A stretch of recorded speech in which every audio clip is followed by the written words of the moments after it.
A surpreendente Casa da Música está a assinalar 20 anos de existência. Foi com efeito em 2005 que foi inaugurada esta imponente sala de espetáculos, aqui na cidade do Porto, junto à icónica Rotunda da Boa Vista.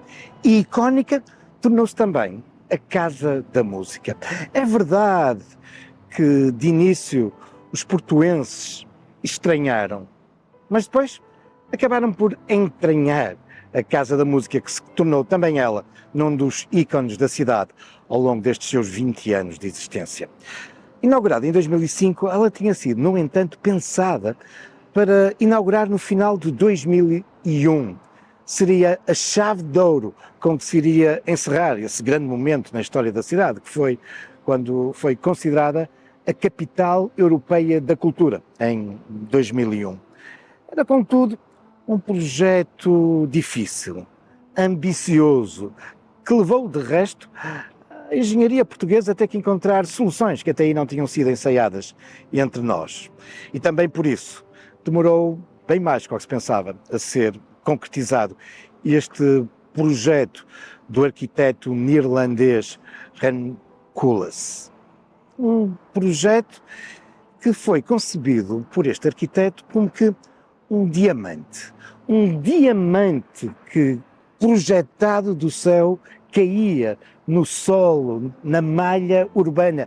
E é isso que explica também este relevo, esta modulação do solo que contorna a Casa da Música, como sendo as terras que são projetadas resultantes do impacto do diamante que cai do espaço e que caiu num lugar ao qual, em boa verdade, os portuenses tinham uma grande afetividade. Aqui localizava-se a remise dos elétricos, ou seja, o sítio onde se guardavam e se reparavam muitos dos carros elétricos da rede de transportes públicos que até o início do século XXI ainda caracterizavam a cidade. E por isso também a resistência de alguns dos habitantes do Porto em relação à construção deste edifício moderno que veio substituir esse espaço afetivo. A verdade é que a cidade precisava de uma sala para uma programação musical contínua, qualificada.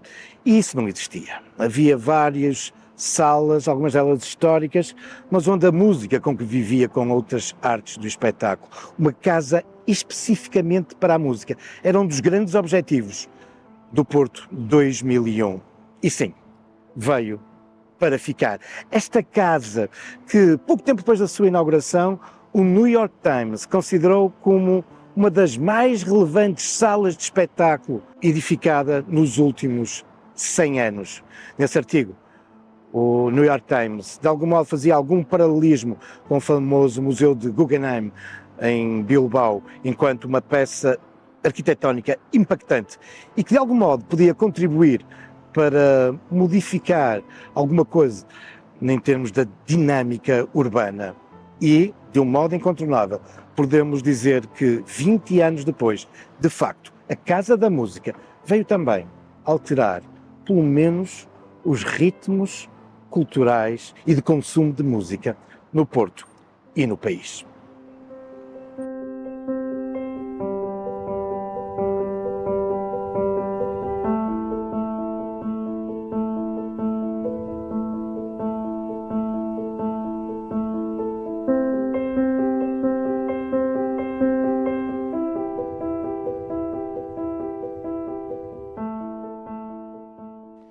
Edifício muito qualificado do ponto de vista arquitetónico, mas também dos serviços que assegura. A Casa da Música é um espaço multifacetado, multifuncional, porque para lá dos seus auditórios apresenta também espaços para ensaios, espaços oficinais e alguns destes, por vezes, abrigam também espetáculos, mas também camarins, áreas administrativas, bares, um restaurante. Mas é com efeito os auditórios que se salientam. O auditório número 1 para cerca de 300 pessoas sentadas, mais de 600 em pé, mas é um espaço, enfim, com uma grande plasticidade no que diz respeito ao público e depende do tipo de espetáculo que ali tem lugar. E depois, claro, o grande auditório. O auditório surgia com capacidade para mais de 1.200 lugares sentados, quando foi inaugurado a segunda maior sala da cidade, depois do Coliseu. Hoje temos também que contar com o Arena Rosa Mota. E é um espaço, como o próprio nome indica, homenageia aquela que é, de um modo indiscutível, o nome maior da música relacionado com a cidade do Porto. É verdade que ao longo dos séculos o Porto teve famosos músicos, compositores, instrumentistas, mas aquele que mais se destacou foi o de Guilhermina Sugia, nascida no Porto em 1885 e que, na sua cidade, viria a falecer há 75 anos, em 1950. É considerada a maior violoncelista de todos os tempos. Apresentou-se por todas as grandes salas de espetáculo do mundo, aqui na Europa, desde Portugal até Moscou, passando pelas grandes capitais europeias. Teve um famoso caso amoroso com aquele que era considerado o grande violoncelista Pablo Casals. Acabaram por se separar. Há quem diga por motivos passionais, há quem diga por ciúme profissional de Pablo Casals, que reconhecia que, de facto, Guilhermina era uma referência absoluta e uma executante do violoncelo ainda melhor do que Casals.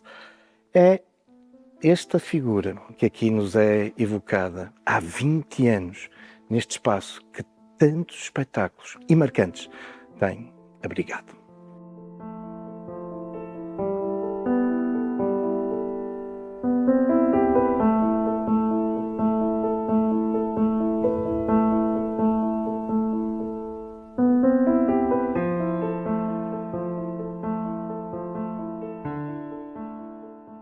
Mesmo debruçada sobre a Rotunda da Boa Vista e o seu icónico Monumento da Guerra Peninsular e sob a Avenida da Boa Vista, encontramos na Casa da Música a icónica Sala VIP, caracterizada pelas reproduções de famosos painéis de azulejos do nosso país e muito especialmente do Porto. É importante recordar que Rem Koolhaas, o arquiteto da Casa da Música, era neerlandês. E esta tradição dos azulejos é algo que nos junta aos Países Baixos. Com efeito, se é verdade que os portugueses desde o século XVI e até o século XVIII vão desenvolver esta fabulosa arte decorativa que vão retomar de novo nos finais do século XIX, também não é mentira que os holandeses igualmente desenvolveram esta técnica e são bem conhecidos os famosos azulejos tipo Delft. Ora, uma outra curiosa circunstância e coincidência ocorreu durante 2001. É que não era apenas o Porto que tinha o estatuto de capital europeia da cultura, também a cidade dos Países Baixos de Roterdão.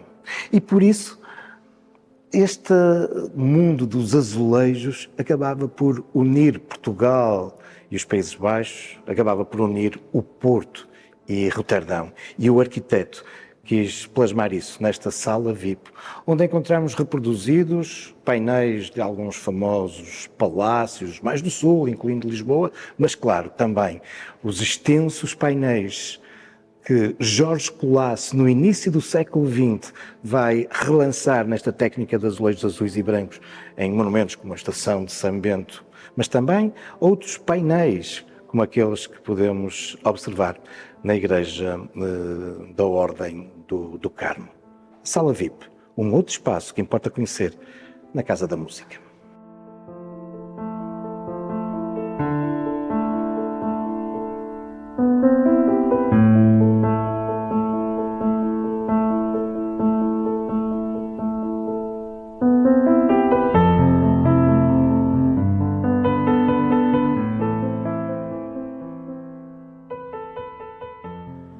Mas antes do aparecimento da Casa da Música, é óbvio que o Porto conheceu muitas outras casas da música, ou pelo menos salas de espetáculo onde a música sempre teve um papel relevante. Encontramos-nos numa dessas primitivas casas da música do Porto. O Teatro Sá da Bandeira é hoje a mais antiga sala de espetáculo da cidade. Foi inaugurada em 1846 como Teatro-Circo, depois Teatro Príncipe Real e, entretanto, designado com o nome que ostenta até hoje, o Teatro Sá da Bandeira. Por aqui apresentaram-se grandes nomes do teatro mundial e também foi palco de importantes espetáculos. Sim, muitas outras casas da música foram assegurando, até ao início do século XXI, concertos, recitais, óperas, operetas, zarzuelas. E, de algum modo, tudo começa ainda em meados do século XVIII, quando nos surge um teatro do Corpo da Guarda. Tinha sido um espaço que adaptava as antigas cavalariças do Palácio do Conde de Lafões, na zona do Corpo da Guarda, uma área da cidade que, em boa verdade, entretanto desapareceu com a construção da Avenida da Ponte. E foi o primeiro teatro que há registro na cidade do Porto. Mas aquele que se virá a ser o primeiro construído de raiz, temos que esperar por finais desse século XVIII, mais precisamente por 1798, e do papel importantíssimo que na sua concretização vai ter Francisco de Almada, surgindo aquele que nós hoje conhecemos como o Teatro São João, o Teatro Nacional de São João. Embora importa dizer que esse teatro inicial de São João, o tal de 1798, não é aquele que nós conhecemos hoje. Esse ardeu em 1908 e foi reconstruído depois, com base num projeto de Marques da Silva, de 1909. Mas tivemos outras casas da música importantes no Porto. Veja-se, por exemplo, o caso também aqui muito perto do Sá da Bandeira, do Teatro Baquet, também ele desapareceu na sequência de um incêndio. Ou, por exemplo, o Águia de Ouro, que antes de ser um cinema, foi um restaurante que possuía também orquestra. Ou vejamos também o caso, claro, incontornável, já do século XX, do Coliseu, inaugurado em plena Segunda Guerra Mundial. Foram muitas as casas por onde a música se apresentou na cidade do Porto. Mas, estando aqui no Sá da Bandeira, não nos podemos deixar de evocar esses inúmeros concertos que aqui tiveram lugar. Mas também, como vos dizia, a presença de famosos atores de impacto mundial, como Sarah Bernard, no final do século XIX. E não nos esquecemos que foi aqui que Aurélio Paz dos Reis fez as primeiras apresentações públicas do cinema em Portugal.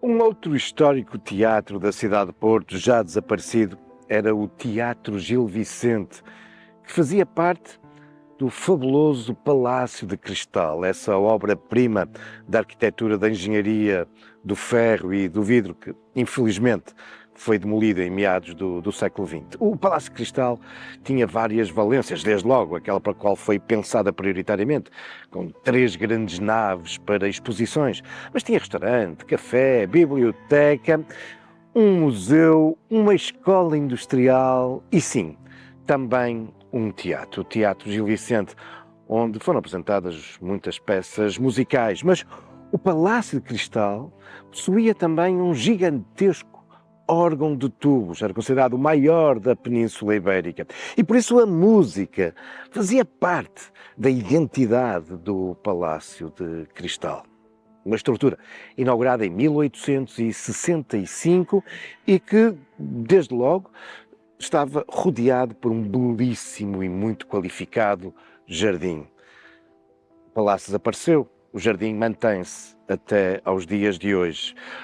Um jardim no qual se fazia sentir a falta de um espaço para a música.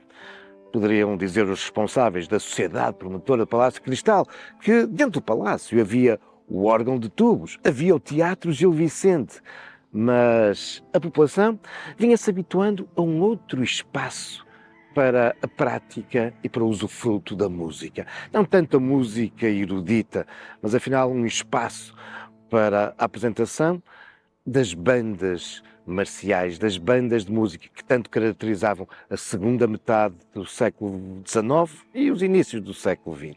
E por isso também, desde o início, o Jardim do Palácio de Cristal se viu também equipado com uma estrutura desse tipo.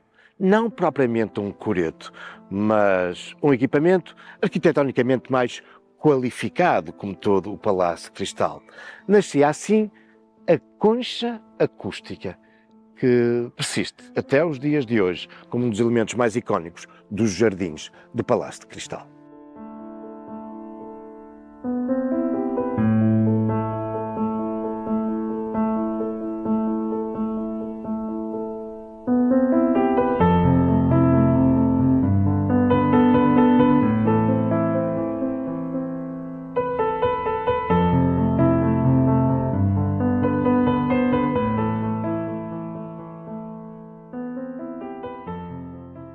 Sim, quando falamos de casas da música no Porto, é incontornável abordarmos os coretos, essas estruturas que abrigavam espetáculos musicais e que eram tão populares, que implicaram, como vimos, a necessidade de, também nos jardins do Palácio de Cristal, termos um coreto, embora revestido dessa forma interessante que é a concha acústica.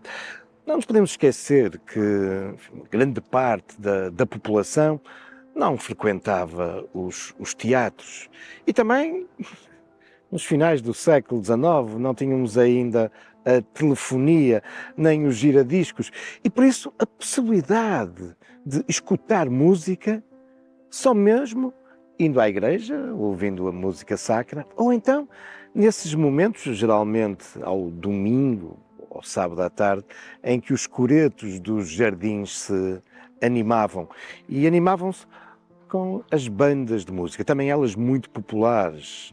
No início do século XX existiam dezenas de bandas de música na região do Porto. E sim, os coretos eram esse sítio privilegiado para se escutar a música, mas não só. À volta dos coretos dançava-se. E por isso nós encontramos nos jardins, nos históricos jardins do Porto, essas estruturas tão emblemáticas nos mais antigos jardins, como é o caso de São Lázaro ou da Cordoaria. Relevante é também o facto de, no Passeio Alegre, na Foz do Douro, com a construção do jardim, não estava contemplada a existência de um coreto. Pois bem, são os endinheirados banhistas que iam aos banhos à Foz que se cotizaram para erguerem o coreto da Foz. Sim, um pouco por toda a cidade do Porto. Nós vemos a existência de coretos, mas também à volta do Porto. E alguns bem emblemáticos, veja-se o caso do coreto no coração de Matosinhos, no Jardim Basílio Teles. Mas, para ilustrar isso, viemos aqui até Vila Nova de Gaia, até Canelas, mesmo junto da sua igreja paroquial, onde se localiza aquele que é, provavelmente, o mais belo, o mais exuberante coreto da região. Foi inaugurado no dia de São João de 1907 e é, com efeito, uma peça incrível na sua arquitetura. Enfim, de algum modo, evocando a arte nova que então se ia impondo, mas também com muitos revivalismos, esse gosto de fazer reviver antigos estilos que tinham marcado muito os finais do século XIX e que continuavam, enfim, em moda nos inícios do século XX. Embora aqui um sabor muito popular, isto porque aqueles animais que vemos na base pretende-se, enfim, é de facto uma visão muito popular, pretende-se que sejam os leões da arte islâmica que vemos, por exemplo, no Alhambra. Mas há todo um programa incrível de decoração neste coreto, que é encimado bem lá no topo por Santa Cecília, a santa padroeira, a santa protetora dos músicos e da música erudita. Mas muitos outros motivos decorativos chamam a atenção neste coreto. nomeadamente no seu topo, onde foram pintados famosos compositores como Verdi, Wagner, Beethoven, Schubert, Auber, Alfredo Keil, o autor do hino nacional, e até um famoso compositor natural de Canelas, César Moraes.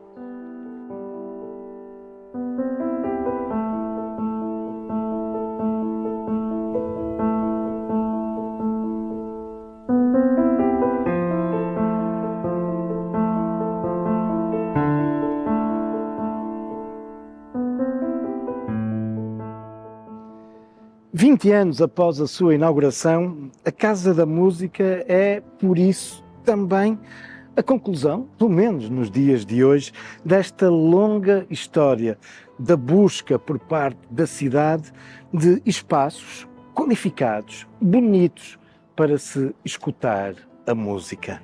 Espaços que fortaleçam esta ligação do Porto com esta arte.